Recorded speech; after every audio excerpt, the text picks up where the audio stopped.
Hey folks, this is Matt once again.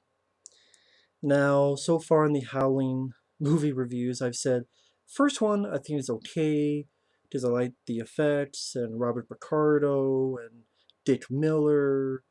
Dee Wallace was okay, but I found it pretty dull, boring, especially the middle part in the colony portion. I like the beginning part in the city. I wish that was the entire movie with other stuff, but it was okay, but I don't. Honestly, at the end of the day, I'm not a big fan of the first film. Second film, I had fun, dumb fun. Red Brown yelling on ah, and shooting werewolves in the face. Some over the top gore, like eyeballs exploding and out of sockets, and Christopher Lee doing his thing. A fucking bat coming alive and skull fucking a priest's mouth to death. It's dumb fun. Sybil Danning like showing her tits 20 times during the end credits of the movie montage. I had fun with Howling II, but apparently the director, he felt people got their meat hooks into his film. So when Philippe Mora came back to do this one, this was his own thing, which takes place in Australia, and he turned The Howling into a PG-13 comedy. Now this cover is the best part of the fucking movie. And you can see what it says there. Take on Jaws. Well, really, a take on Jaws 2. Just when you thought it was safe to go back in the water. Yeah, down under. Yeah, down under my balls so you can lick my fucking taint movie. This is a rant because this is a piece of shit. How I like the cover. The cover. This looks like a vicious R-rated bloody horror film without the Marsupials tagline, but right here, that looks like that's a badass cover. It's a badass poster. That looks like an R-rated, balls to the wall horror film. You know, werewolves killing people left and right, and let's get a badass in there. Let's get some bad motherfucker like Chuck Norris or Carl Weathers or fucking Sylvester Stallone, Cobra. There you go, Cobra versus Werewolf. Jean-Claude Van Damme versus Werewolf. Like he one time he's going to do like a abominable Bigfoot movie. Have Van Damme face off against a werewolf like this. Do a fucking 360 kick on his face or something. Have Red Brown come back, R-rated, and play his character from Strike Commando or Robo War. Just a machine gun or someone. Get Chuck fucking Norris or Kurt fucking Russell or someone. But I'm sorry, I'm going off tangent because I'm thinking of better movies that I would rather see than this. Again, and yeah, the marsupials. I keep showing this cover. It is the best part of the movie. What this film does, it tries to do too much. It tries so hard to be funny. It tries so hard to be wacky. It tries so hard to be goofy. And granted, it wasn't boring. Unlike the next couple, it wasn't boring. I'll give it that. Because you had crazy shit happening. You had a Russian ballet dancer. She turns into a fucking werewolf in the middle of her recital.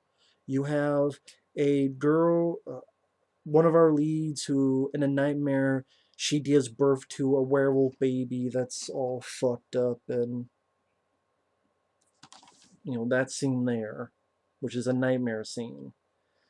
You have a werewolf skeleton coming alive trying to attack some soldiers.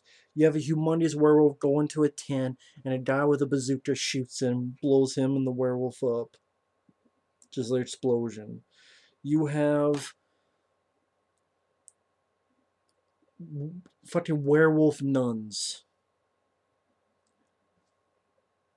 And you have the plot going all over the place. You have this woman who escapes because she was about to be raped by her family, and they're all werewolves, and who meets this guy who's working on a movie, which happens to be a werewolf film, and the director is like a nod to Alfred Hitchcock. The director of that film is totally Alfred Hitchcock type. But at the same time, you have the scientist guy. I think the actor's name is Barry Otto. This guy here, who is an anthropologist and relative of his way back in the day had this footage where these natives gave a ritual killing to a werewolf, and he wants evidence of real werewolves. And then there's talks of as if, oh, we gotta save this species from extinction, like the Tasmanian tiger.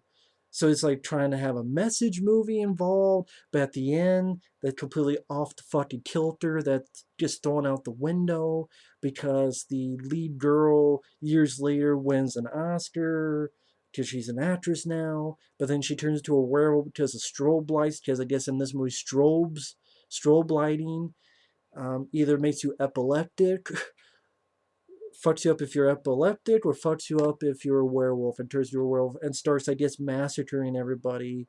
And that's the way the movie ends. So I guess really your message of don't let these things be extinct, kind of threw out the window. It just, and there's like soldiers coming after him and get rid of some of these hunters. It's trying to throw everything in the kitchen sink.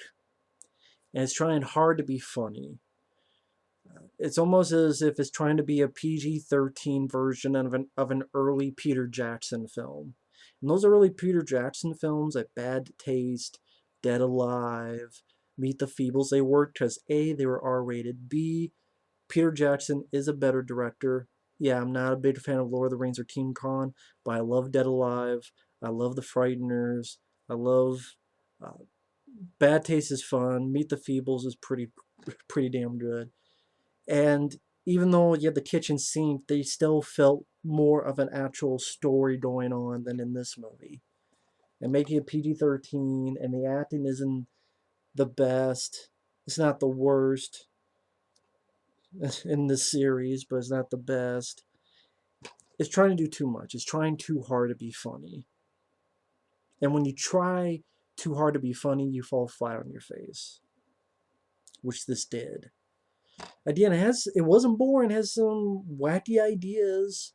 I mean, the werewolves, they're a part of a marsupial race. So like this woman who does give birth to a werewolf baby, it's actually this big, and like a marsupial, I guess she has a pouch like a kangaroo, and the baby goes in the pouch and grows in the pouch, and you have some interesting effects.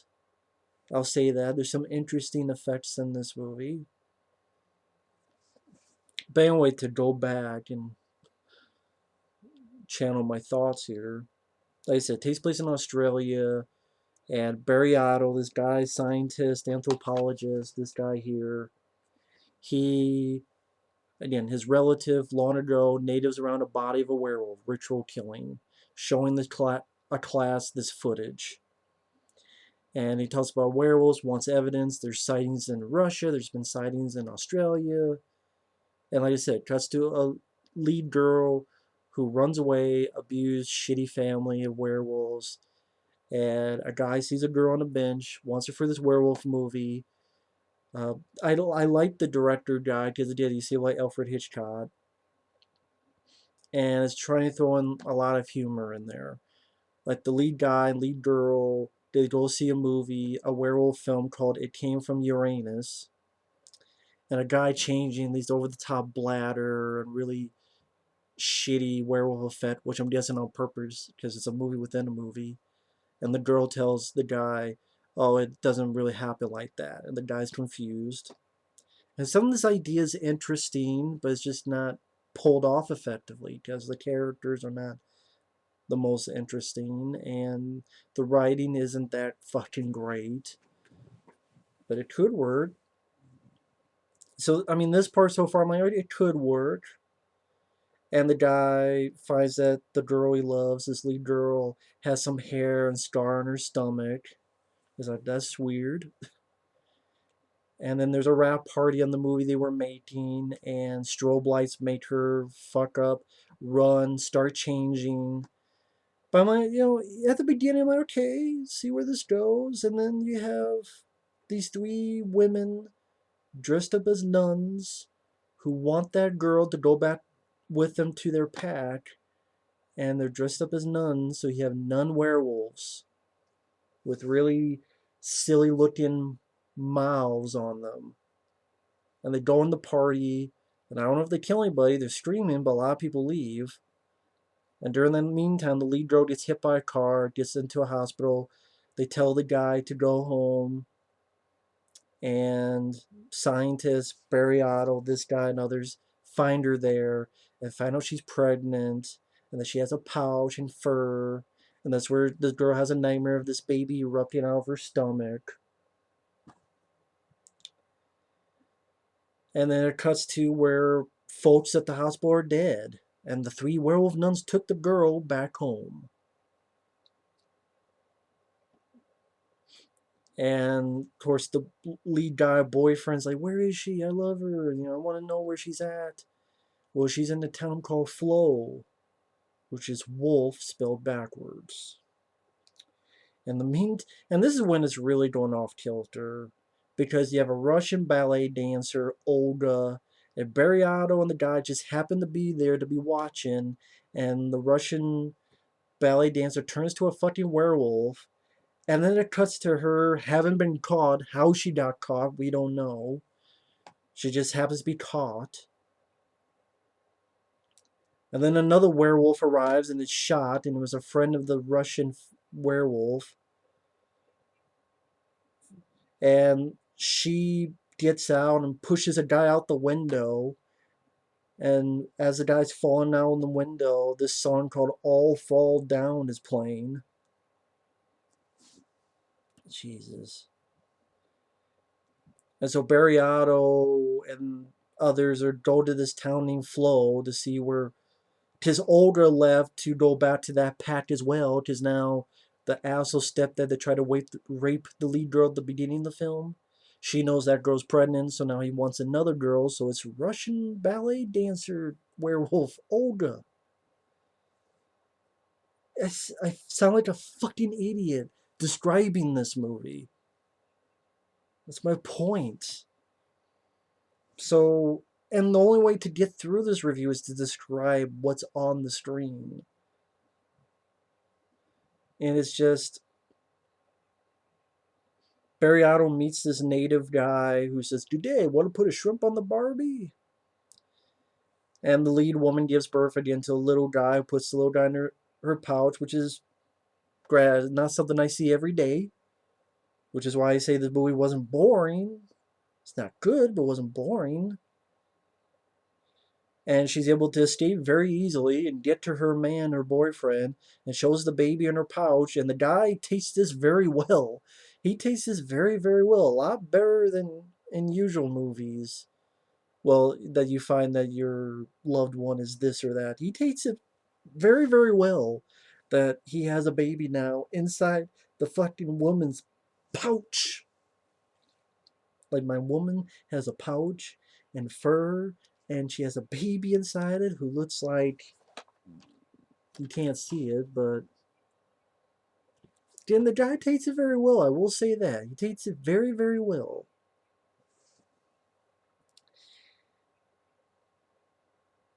And then it goes really off the rails because now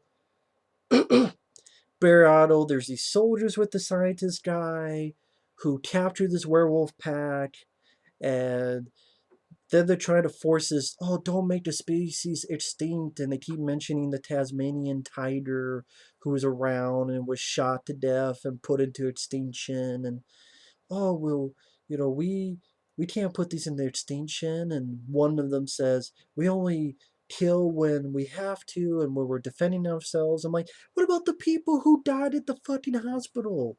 You're fucking three crazy ass werewolf nuns that killed innocent people, including old elderly people we see dead on the floor when we find out the lead girl's been taken from the hospital. Yeah, I'm sure that's self-defense too. Give me a fucking break. The fuck are you doing, movie? But I guess it wants us to ignore that. Yeah, those old people were killed at the hospital for safety, right? So the Russian Olga and the other guy, stepdad, whatever, is being experimented on. And the scientist Barry Otto doesn't like the military exterminating them. and he lets the two werewolves go, and then the hunting party goes after them, as well as the girl, her guy, and the baby. And then those two groups meet together, and a hunting party's chasing after them. And I noticed some of the hunting party is actually from the Crocodile Dundee movies, like Crocodile Dundee's buddies that we see in part one and part two. That's some of them. Like, what was it, Donk? I forget what the guy's name. I think he was one of them. I've got a donk. And then the guy who was with him, I believe that's the case. I don't remember the actors' names. And then the native who had said, let's put a shrimp on the Barbie, he's helping the good guys. And he puts paint on himself and he turns to a werewolf. So he did a fucking werewolf with native paint on it that you could barely see because they didn't have money, I guess. And he kills the hunting party in PG-13 fashion. In other words, it fucking sucks. And I guess he dies from injuries and is burned as a ceremony. And his fucking skeleton attacks some soldiers. And it sounds better, or I don't know, if it sounds like shit, it's shit. If it sounds better than what I'm making out to be, it's fucking not. Again, it wasn't boring, it was just shit. And they shoot up the skeleton werewolf. And then the stepdad channels the phantom spirit to change to this, I guess, big werewolf, which doesn't even do much. It was a waste of time because it killed one soldier off screen, two soldiers, two whole soldiers. The stepdad, I wanted the phantom spirit. What, Billy Zane? No, I want the phantom spirit and change to a big fuck off werewolf so I could kill one soldier off screen, and then one guy who likes to sleep in tents with machine guns and a bazooka above his head over here. The big fuck off werewolf comes in, like a crocodile werewolf thing, and the guy shoots a bazooka, blows up the tent. Wow, he went through all that to kill two soldiers. Ooh. And then the ending is just really limp dick of an ending. It's just the scientist Barry Otto is with the Russian Olga and they have a kid. And then the other couple ran off, and years later, Barry Otto meets the baby grown up and talks about how his mom is an actress, famous actress. His dad is a famous director. And now the Pope and the President says there's amnesty for werewolves. And then the female lead gets an Oscar in one of the cheapest looking award ceremonies ever, where it's just like a curtain and like a fucking Oscar like this big. Like this big. And turns strobe lights turn her into a werewolf and I guess starts killing people. And the scientist and old girl watching, and a friend of Barry Otto was watching and laughing for some reason. I don't know why he's laughing. And I'm like, so is this woman killing all these people? Is the whole extinct, don't make these extinct useless now? And is, let me guess, we're not supposed to be taking it that seriously because it's just crazy and goofy and silly. Don't take it that seriously. Yeah, you know what's serious? Wasting 90 minutes of my fucking time with this.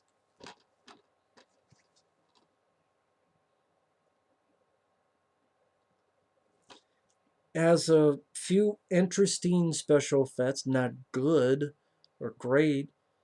The only one I thought the baby marsupial werewolf was decent looking, and a skeleton werewolf is interesting for the 30 seconds it's on screen. So there's some interesting effects, and I didn't think it was boring. It's just a shitty PG-13 werewolf comedy that's trying to be too wacky, too goofy, too everything in the kitchen sink, trying too hard to be funny, and it falls flat on its face. And in fact, I didn't laugh at all in the movie. I laughed at Howling II and have fun with that movie. I didn't laugh at this movie, and this was supposed to be a comedy. A shitty PG-13 comedy werewolf film. And the director did fuck all in the direction of the film. The writing was terrible. Yeah, this is a shitty horror comedy. You want to see good horror comedies? Watch the original Fright Night. Hell, watch Tremors. Watch Arachnophobia. There's plenty of other horror comedies that work very, very well. This is not fucking one of them. Evil Dead 2, if you want to talk about sequels. The original Fright Night 2. They work a hell lot better than this. That's why I'm not giving this any pass. Except gas from fucking ass. So, of course, next time I'll talk about an even shittier movie. Howling 4, the original Nightmare. Fucking fantastic.